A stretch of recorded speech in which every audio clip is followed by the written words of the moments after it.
السلام عليكم ورحمة الله وبركاته. اللهم صل وسلم على سيدنا محمد. النهاردة ان شاء الله هعمل معاكم بطاطا بشاميل. هعملها لكم بطريقة بسيطة ومميزة. انزلي اشتركي في القناة وفعلي الجرس علشان يوصلك كل جديد. يلا نشوف مقاديرنا. انزلي الاول حط اللايك. معايا 3 كيلو من البطاطا، غسلتهم كويس وقشرتهم. بعد ما شطفتهم كويس هحطهم على النار يتسلقوا لحد ما يبقوا زي الزبدة. وانا في الفترة دي حطيت نص كوباية من السكر. كده هي اتسلقت، شايفين كده بقت ما شاء الله زي الزبدة. هصفيها كويس بقى في مصفى. بسم الله. ههرسها واحط نص كوباية من السكر كمان، واحط 3 معالق كبار من جوز الهند، وههرسهم هخليهم زي البطاطس المهروسة بالظبط. كده بقينا جاهزين.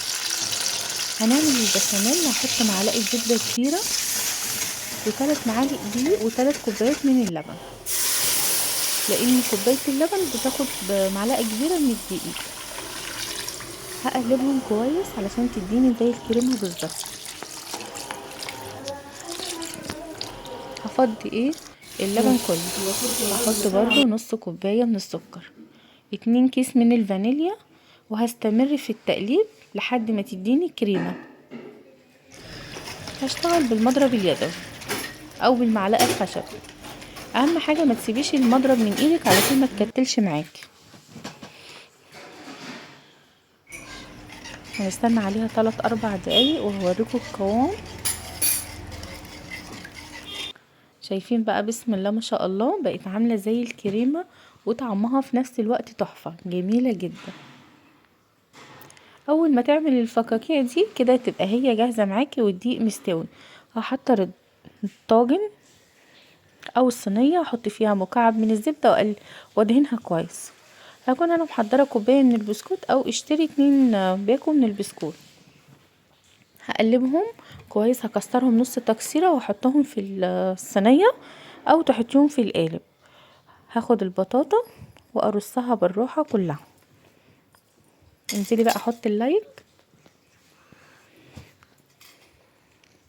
هسويها بالمعلقة او بالمعلقة الخشب. هجيب الكريمة اللي عملناها، الكريمة الكدابة، هي اسمها القشطة الكدابة. بسم الله. هحط كل الكمية وافردها، واحط من فوق مكعبات من الزبدة وادخلها على طول على الفرن. هتقعد نص ساعة. انا بديها وش بس على يعني الشواية بتكون هادية جدا. هوريها لكم وهي في الفرن. شايفين بسم الله ما شاء الله حاجة بسيطة. وهطلعها من الفرن. ناس كتير بتستنى لما تبرد علشان تطلع معاكي الخرطة بخرطتها. انا بصراحة هطلع لكم قطعة وهي سخنة. انا بحبها وهي سخنة بجد جميلة جدا. انزلوا جربوا الوصفة واشتركوا في القناة وفعلوا الجرس علشان يوصل لكم دايما كل حاجة احنا بننزلها. دخلتها شوية كمان في الفرن، قلت عشان تتحمر كده حبة حلوين. الزبدة بتديها شكل وفي نفس الوقت طعم حلو جدا.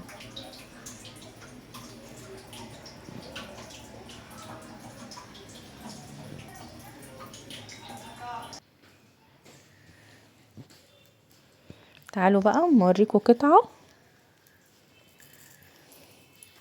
شايفين الجمال بجد طعمها حلو جدا. انزلي اشتركي في القناة وفعلي الجرس. باي باي.